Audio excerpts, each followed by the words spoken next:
name's Meredith Tharapos and we're here at SecondBite in Heidelberg, Australia, talking with Nick and Lucy. Now, SecondBite has a unique relationship primarily with Coles, Coles being one of two largest supermarkets in Australia. And Nick and Lucy, could you tell us a little bit about SecondBite and how that relationship with Coles works, as well as the other relationships that SecondBite has? Yeah, sure. So SecondBite is about 17 years old, and 12 of the 17 years we've had a relationship with Coles. It literally started with one of our founders seeing that there was waste at the back of a Coles store and knowing that there was need within the community. And by waste, I don't mean they're in the dumpster. What I mean is it was unsold and edible food.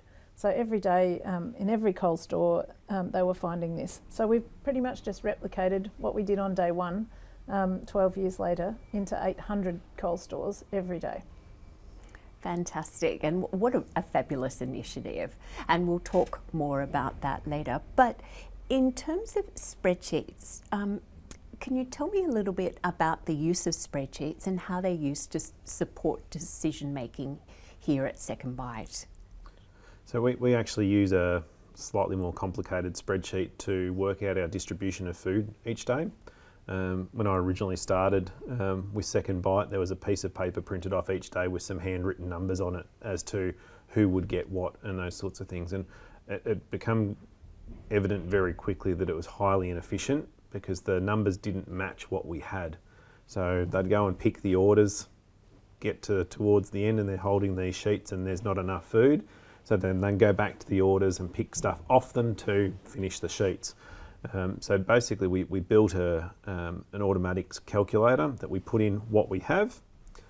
It compares that to who we're servicing tomorrow and their clarified need. So not just what they say they want, but what we have confirmed is true need. And then it does an equitable pro rata distribution off that point. So if there's extra stock, everyone gets a share of extra stock. If we are short, everyone gets the same percentage reduction so that they can still run their programs and no one's favoured over someone else. And because what we were trying to make sure is that no one's missing out and no one's getting the lion's share of what's not theirs. So you would build into the spreadsheet calculations for that to automatically happen? Absolutely, yeah. So it now prints off every day an order sheet for all of the agencies that are tomorrow. The team don't need to think about it any more than count what we have, which is still a manual process. Unfortunately, we don't have a wonderful inventory management system because of the nature of the product we handle. But they go and do a count, they work out the number of cartons they have, and then it will give them a clear indication of go and grab this many fruit, this many vegetable, and pack it, wrap it, ready to go. Fantastic. And Lucy, how are spreadsheets used more generally? So apart from the supply chain, what other uses do you use spreadsheets to support decision making at SecondBite? We're all about the spreadsheets. So whether it's our fundraising department, our finance department, our human resources department, everybody is using them in a different way. So if you're in fundraising, it can track a Coles, what we call the winter appeal as an example. So we can track every day what we're doing versus budget in terms of fundraising, and then what we did last year. So it makes it super easy for us to understand where we are in just a fundraising sense. What we can do in finance is we run all our budgets. So whilst we have an ERP system, you need to be able to manipulate things and have a look at things and deep dive. So we use those every day to work out what we're doing with the money that we're being graciously given. They're integral to what we do. In an organisation like ours, which is not for profit, every dollar counts. So using your spreadsheets and having someone who's great at putting those together is absolutely key. We have 2 or 3 people in our organisation who are really good at Excel and spreadsheets, and we try not to let them leave because it makes life so much easier. The next thing that we do beyond that is we're taking the spreadsheet into Microsoft Power BI, which amplifies your ability to use a very basic tool in Excel and cut and slice things and see them in real time. So for us, that visibility, whether it's in supply chain or driver hours or money spent, is really key. And what about marketing? Would you use spreadsheets in marketing? Yeah, look, the team do use them in marketing. They're a little bit more on the creative side than the spreadsheet side. But what we do use them for is how well campaigns are going. So we will use them to track where we are. So we'll look at social media. So where are we? Where do we want to be in terms of likes and shares and all of those sorts of pieces of data that the team need to understand. So huge utilisation right throughout the organisation. Yeah. And then that leads me to the next question as to how spreadsheets assist in the efficiency of SecondBite and maintaining and managing and enhancing efficiency.